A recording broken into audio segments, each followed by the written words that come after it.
దగ్గర చాలా విషయాలు చెప్పాలి. ఇది ఒక్కటి గుర్తుంచుకోండి. ముందు అసలు మీ తల్లిదండ్రులకు లోబడే లక్షణం కలిగి ఉండండి. అలాగే మీకు తెలియజేస్తాను నేను. మీరు హెబ్రీ పత్రిక 13:17 చూడండి. మీ పైని నాయకులుగా ఉన్నవారు లెక్క ఒప్పచెప్పవలసిన వారి వలె మీ ఆత్మలను కాయుచున్నారు. చదవండి. వారు దుఃఖముతో ఆ పని చేసిన ఎడల మీకు నిష్ప్రయోజనము గనుక దుఃఖముతో కాక ఆనందముతో చేయునట్లు వారి మాట విని వారికి లోబడి ఉండుడి. స్తోత్రం. మీ పైన నాయకులుగా ఉన్నవారు మీ ఆత్మల విషయమై లెక్క అప్పచెప్పవలసిన వారిగా ఉన్నారు. వాళ్ళు దుఃఖంతో ఆ పని చేశారనుకోండి, మీకు నిష్ప్రయోజనం. ఆనందంతో ఆ పని చేయులాగున వారికి మీరు లోబడి ఉండాలి. అర్థమవుతుందా? మీరు వారికి లోబడి ఉండాలి. ఎవరు మన పైన నాయకులుగా ఉన్నవారు అంటే ఇక్కడ చాలా విషయాలు చెప్పొచ్చు, కానీ ముఖ్యమైన విషయం చెప్తాను. మన సంఘానికి సంబంధించిన దైవజనుడు మన పైన ఉన్న నాయకుడు. ఇశ్రాయేలీయులు అనే సంఘానికి మోషే గారు ఎలా నాయకుడో, క్రొత్త నిబంధన ఇశ్రాయేలీయులుగా లేక క్రైస్తవ సంఘముగా పిలువబడుతున్న మనకు మన పైన ఉన్న దైవజనుడు మనకు నాయకుడు. మోషే గారు దైవజనుడు, నాయకుడు. మీ దైవజనుడు నాయకుడు కూడాను. కనుక దైవజనుడైన వ్యక్తికి, నాయకుడుగా ఉన్న వ్యక్తికి, మన విషయమై దేవునికి లెక్క అప్పచెప్పవలసిన వ్యక్తికి లోబడి ఉండాలి కదా. ఏమంటే ఒక్క మాట చెప్తాను మీకు.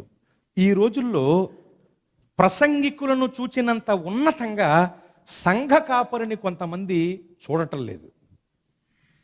మీరు గుర్తుంచుకోవాలి, ప్రపంచంలో ఎంతటి గొప్ప ప్రసంగికుడైనా సరే నీ సంఘ కాపరి కంటే గొప్పవాడు కాదు. ఎందుకో తెలుసా? ఇప్పుడు నేనున్నానండి, ప్రసంగికుడిగా వచ్చాను ఇక్కడికి పిలవబడి. మీకోసం నేను ప్రార్థన చేస్తానా? ఏదో వచ్చాను కాబట్టి ఇప్పుడు ప్రార్థన చేస్తాను, కానీ ప్రతిరోజు మీ కొరకు నేను ప్రార్థన చేస్తానా? ప్రతిరోజు మీ కొరకు పేరున నేను ప్రార్థన చేస్తానా? చేయను కదా. ఈ విషయం తెలియక కొంతమంది మా దగ్గరికి వచ్చి, అయ్యగారండి చాలా బాగా చెప్పారు ప్రసంగం, మీ అనుదిన ప్రార్థనలో మా కోసం జ్ఞాపకం చేసుకోండి. అనుదినం నీ దినమేం కదా. అనుదినం నేనే కాదు, ఏ ప్రసంగికుడు నీ కొరకు ప్రార్థన చేయడు. ఏదో ఒకవేళ చేస్తే అందరి కొరకు ఒకటే ప్రార్థన, పప్పును రుబ్బులేసి రుబ్బేసినట్టు. ప్రభువా చాలామంది ప్రార్థన చేయమని అడిగారు నాయన, కానీ వాళ్ళ పేర్లు నాకు గుర్తులేవు నాయన. నేను మర్చిపోయినా నువ్వు మర్చిపోయే దేవుడివి కాదు నాయన, ఏదో ఒకటి చేయండి నాయన అని ప్రార్థన చేస్తాను తప్ప పేరున మీ కొరకు శ్రద్ధ కలిగి ప్రార్థన చెయ్యం. మీ బాధను తన బాధ అనుకుని మీ కొరకు విజ్ఞాపన చేసే ఏకైక వ్యక్తి మీ సంఘ కాపరి మాత్రమే. మీ సంఘానికి ఇచ్చిన దైవజనుడు అనే నాయకుడు మాత్రమే. కనుక మమ్మల్ని గౌరవించండి. ప్రసంగికులుగా మీ మధ్యలోకి వచ్చి మమ్మల్ని గౌరవించండి. మాకంటే ఎక్కువగా మీ సంఘ కాపరిని గౌరవించండి. మమ్మల్ని అభిమానించండి కాదంట్లా, మాకంటే ఎక్కువగా మీ సంఘ దైవజనుడిని అభిమానించండి. కనుక మీ సంఘ దైవజనుడికి, మీ పైన నాయకుడుగా ఉన్న వ్యక్తికి, మీ విషయమే లెక్క అప్పచెప్పవలసిన వ్యక్తికి లోబడి ఉండాలి. మీరు లోబడకపోతే మిమ్మల్ని బట్టి దైవజనుడికి దుఃఖం కలుగుతుంది. అలా దుఃఖంతో ఒకవేళ నీ విషయమే దేవునికి లెక్క అప్పచెప్పాడనుకో, నీకు నిష్ప్రయోజనం. చెప్పండి, నీకు నిష్ప్రయోజనం. తస్మాత్ జాగ్రత్త, అది ప్రమాదం నీ జీవితానికి. కనుక నీ పైన నాయకుడుగా ఉన్న వ్యక్తి నీ సంఘ కాపరి మాత్రమే, నీ సంఘ దైవజనుడు మాత్రమే. అతనికి లోబడాలి. జాగ్రత్తగా గమనించండి. ఇక్కడ 3 విషయాలు చెప్తాను. క్రైస్తవుడుగా మారిన ప్రతి ఒక్కళ్ళకి 1 కన్న తండ్రి, 2 ఆత్మీయ తండ్రి, 3 పరమ తండ్రి.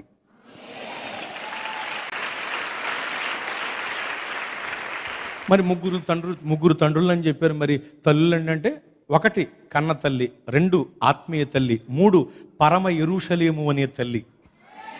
బైబిల్లో ఉంది అన్నమాట. అర్థమవుతుందా?